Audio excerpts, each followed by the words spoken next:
Shalom saudaraku yang dikasihi Tuhan. Mari pada saat ini kita bersama menikmati teh hangat. Teduhkan hati, hadirkan semangat. Pada saat ini kita akan membaca firman Tuhan yang diambil di dalam Injil Yohanes pasal yang ke-6 ayat yang ke-41 sampai ayat yang ke-59. Namun kita akan membacanya hanya pada ayat yang ke-48 dan ayat yang ke-49 saja.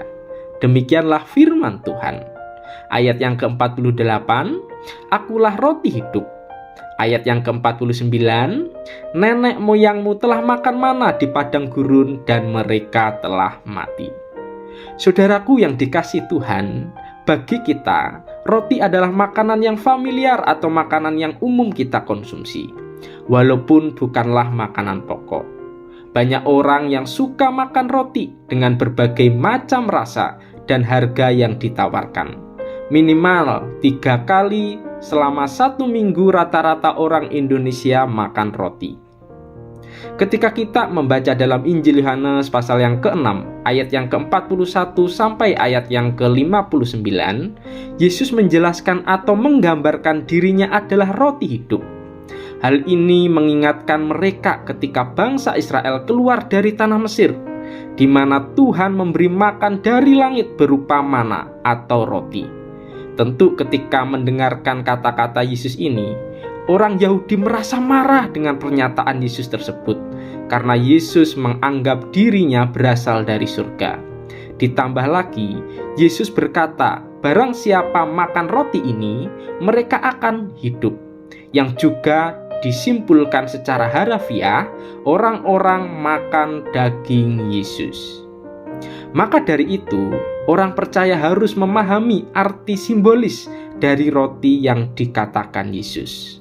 Pertama, roti dari surga, menggambarkan bahwa Yesus memang benar, Dia adalah utusan Allah untuk datang ke dunia, memberikan makanan rohani sehingga batiniah manusia percaya dikenyangkan.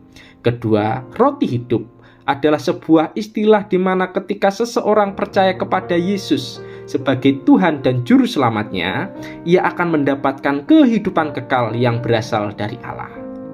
Ketiga, roti yang menggambarkan daging, di mana memiliki arti bahwa dengan kehendaknya, Yesus telah menjadi manusia untuk menebus manusia yang percaya. Dengan rela disiksa, dicela, disalib, bahkan mati, sehingga umatnya mendapat pengampunan dosa dan beroleh hubungan yang indah kembali bersama dengan Allah. Caranya dengan merenungkan dan mengamini pengorbanan Yesus di kayu salib.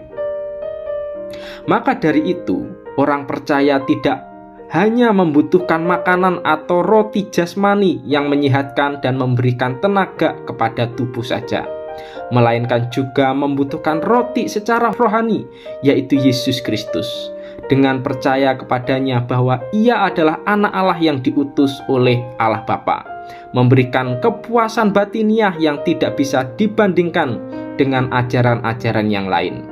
Dan Yesus akan memberikan kepastian kehidupan kekal bagi yang sungguh-sungguh percaya dan mengasihi, serta barang siapa yang merenungkan kebaikan dan pengorbanannya, akan semakin sadar bagaimana Tuhan begitu baik bagi umat yang percaya.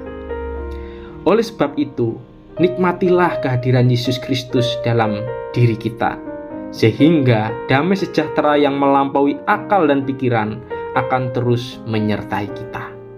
Mari kita berdoa. Tuhan Yesus, kami bersyukur memiliki Allah yang seperti Engkau, di mana datang ke dunia memberikan harapan, pengajaran, keteladanan, bahkan rela berkorban supaya kami sadar betapa besar kasih-Mu kepada kami. Ajarkan dan sentuhlah hati kami, supaya kami terus mengerti kebaikan-Mu dan semakin mengasihi-Mu. Pada akhirnya, kerohanian kami terus bertumbuh ke arah-Mu dan memuliakan-Mu. Di dalam nama Tuhan Yesus kami sudah berdoa. Amin.